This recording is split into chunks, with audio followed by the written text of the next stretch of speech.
इस्तीफा तुमको देना होगा। शिक्षा व्यवस्था ठीक करो।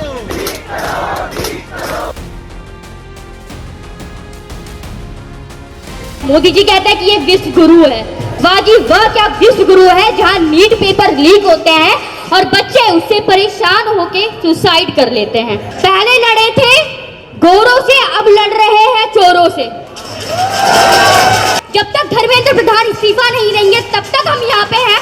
पानी रोकने का और लाइट बंद करने का ऑर्डर किसने दिया है? मैं उनसे रिक्वेस्ट कर लेता हूँ।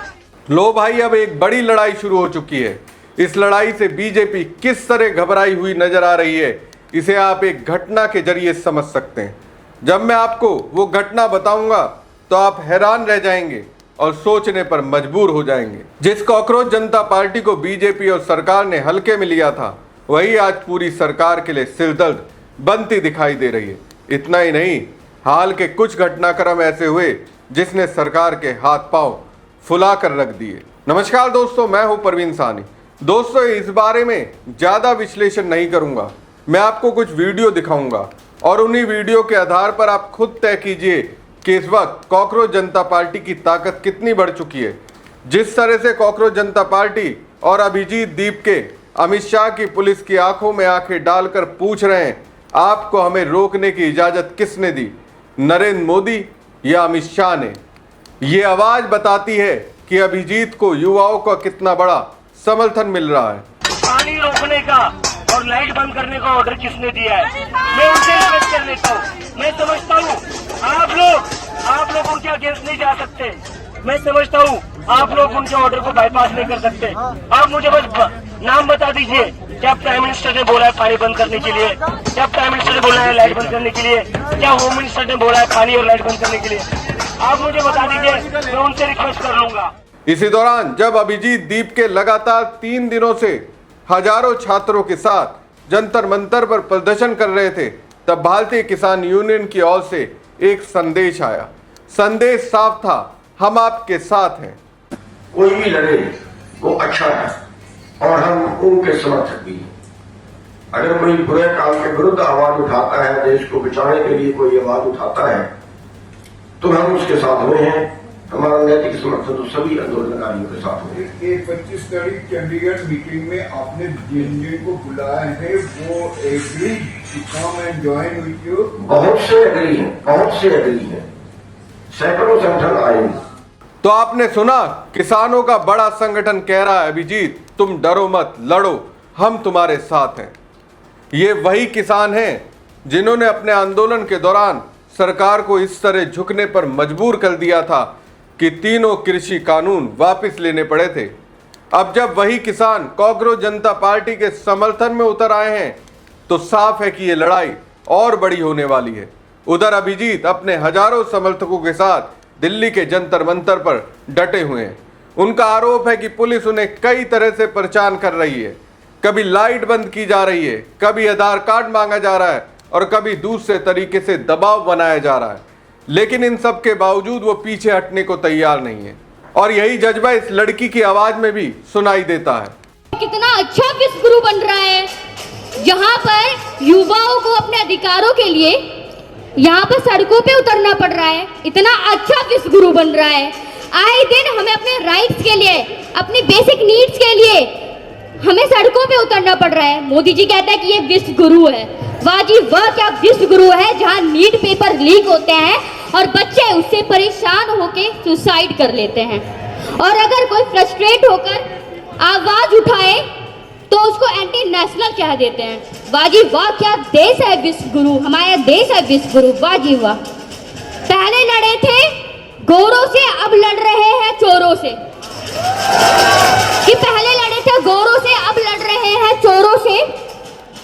तो भाई देखो, हम लोग नीट पेपर लीक जैसे और पेपर लीक नहीं खेल सकते हैं।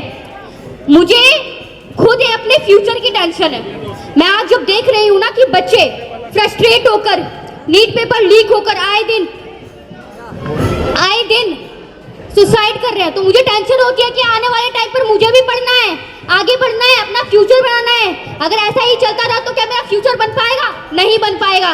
मैं आगे बढ़ पाऊंगी? नहीं बढ़ पाऊंगी। इसलिए आज मैं यहाँ पर आऊंगी। और जो लोग मुझे थ्रू लाइव और थ्रू सोशल मीडिया देख रहे होंगे ना, तो मैं उनसे एक रिक्वेस्ट करना चाहती हूँ कि प्लीज आप यहाँ पर आइए।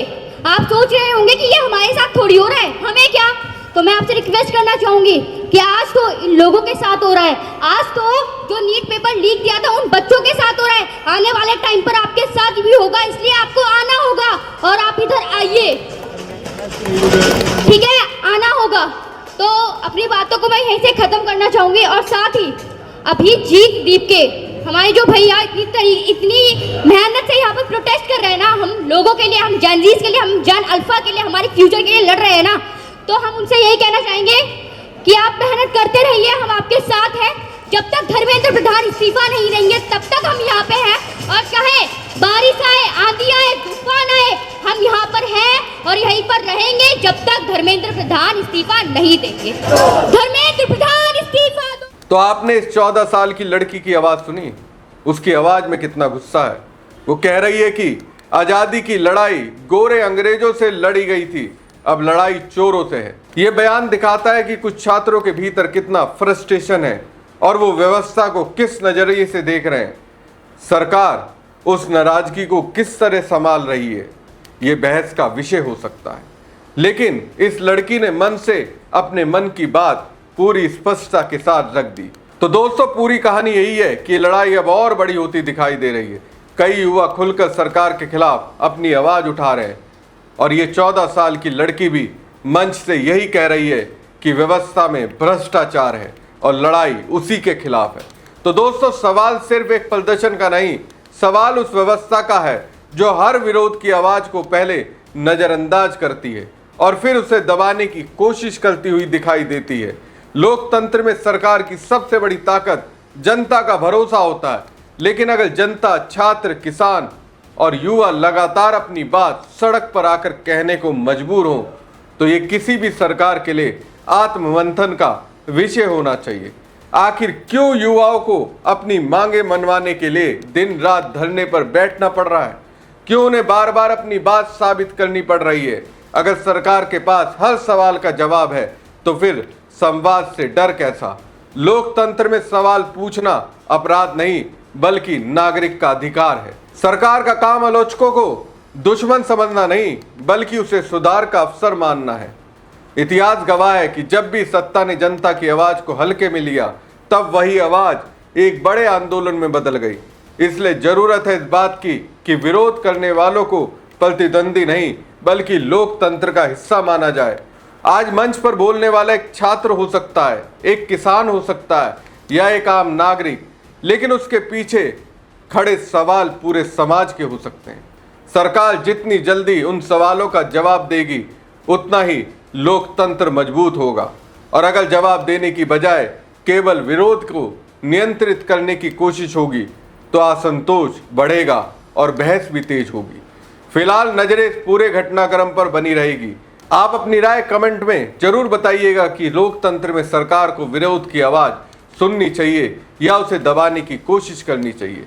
अगर वीडियो पसंद आया हो तो लाइक और खबर को ज़्यादा से ज़्यादा शेयर कीजिएगा और चैनल को सब्सक्राइब नहीं किया तो सब्सक्राइब जरूर कीजिएगा। धन्यवाद। इस्तीफा तुमको देना होगा। शिक्षा व्यवस्था ठीक करो।